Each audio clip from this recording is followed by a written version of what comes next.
Psicologia. Mais uma vez, abordamos o assunto com certa hesitação, por causa das fortes opiniões mantidas por muitos crentes sobre o assunto. Livros como A Sedução do Cristianismo, de Dave Hunt, e T.A. M.C.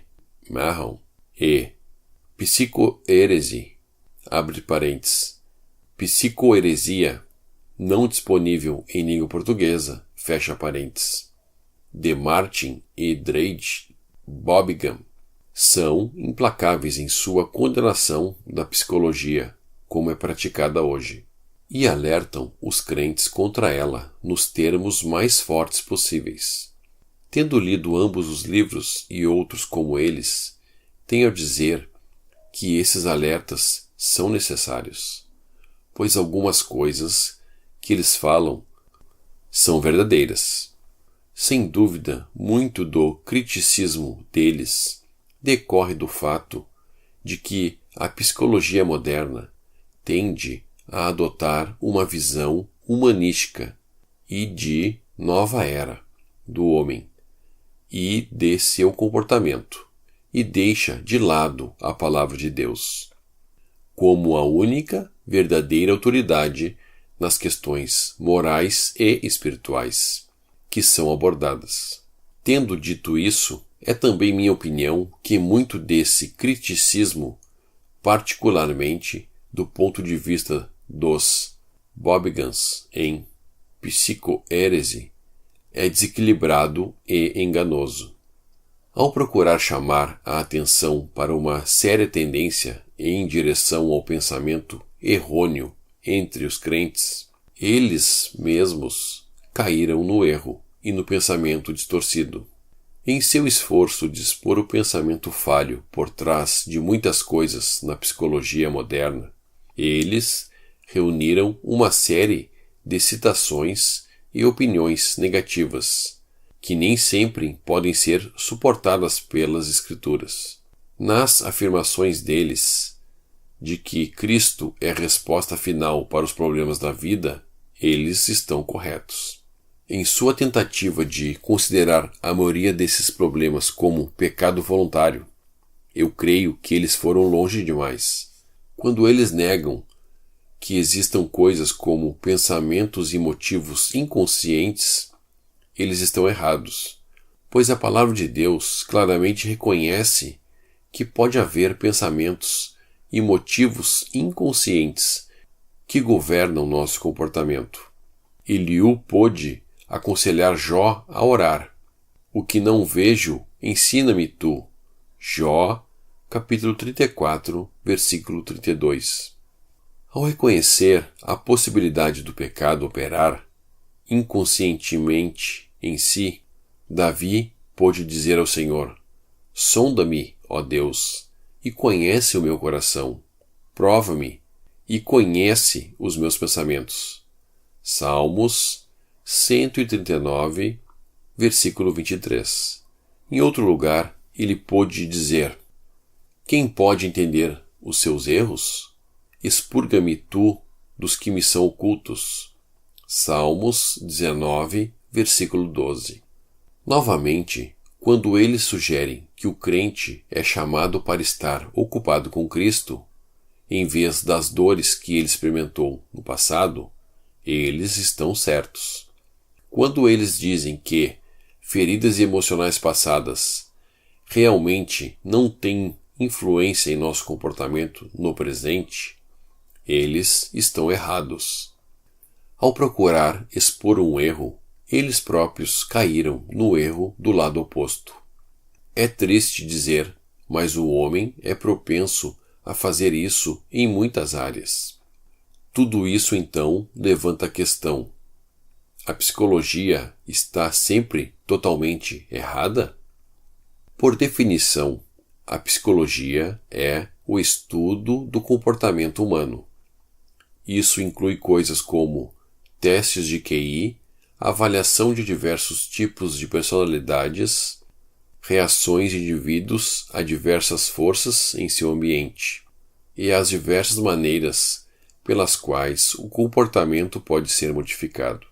O crente pode prontamente ver que a psicologia não pode ser vista como uma ciência do mesmo modo que, por exemplo, o estudo da química, pois envolve uma dimensão espiritual, assim como uma dimensão natural. Aqui novamente temos uma área em que as Escrituras devem ser a autoridade final. Nas Escrituras, Deus explica a natureza do homem e seu comportamento, enquanto na psicologia, o homem observa padrões, faz suposições e talvez aprenda algo, mas de uma maneira limitada. No entanto, a psicologia nunca chegará à completa verdade sobre a questão, pois esta requer a revelação divina. Nas Escrituras, Deus afirma as relações que ele estabeleceu e o comportamento moral que é requerido que o homem possua. Na psicologia, o homem tenta explicar o comportamento sem uma base determinada de moralidade.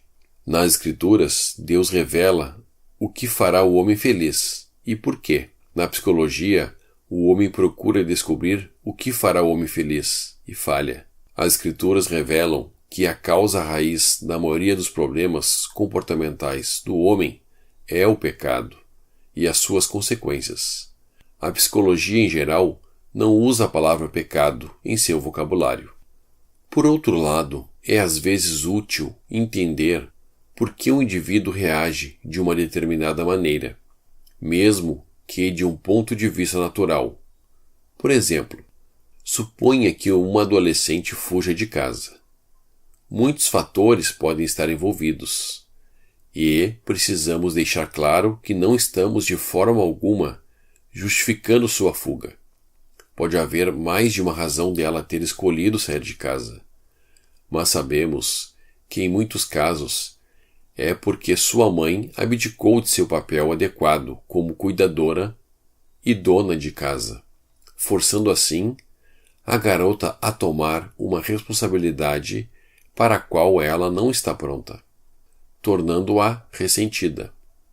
Chame isso de psicologia ou do que você quiser chamar, mas um entendimento desse modo de comportamento é às vezes útil ao lidar com a situação e para auxiliar aqueles diretamente envolvidos. Muitos outros exemplos poderiam ser dados de comportamento, que é, afinal, pecaminoso, mas que tem suas raízes em várias forças que agiram sobre o indivíduo. Isto, de modo algum, desculpa o pecado, mas talvez forneça uma base para o auxílio no alívio dos fatores que possam ter influenciado o mau comportamento. Sugerimos que não é a psicologia em si mesma que é tão errada, mas sim a base na qual o comportamento é interpretado e tratado. Não é errado reconhecer certos padrões de comportamento que ocorrem como resultado de determinados eventos e relacionamentos que podem ter moldado o indivíduo, mas sugerir que os pensamentos do homem deveriam tomar o lugar das Escrituras como remédio é um erro sério. Quando o humanismo secular e o pensamento da nova era são a base sobre a qual o comportamento humano é abordado, o homem torna-se o foco de seu próprio pensamento, e Deus é deixado de lado. O resultado é, por um lado, uma irresponsabilidade moral e uma desculpa para a conduta pecaminosa, enquanto, por outro lado, o tratamento de tal comportamento tende a ser baseado na autoajuda e no conceito de autoestima. Esta assim chamada liberdade de pensamento não está vinculada a qualquer verdade, nem conhece a verdade e põe em dúvida toda a verdade. Tal abordagem põe o homem no centro das coisas e é finalmente destrutiva, pois a incredulidade produzida pela confiança no homem o força a voltar-se para a superstição, infelizmente. A psicologia moderna é tão crivada dessas ideias que é difícil separar as duas coisas.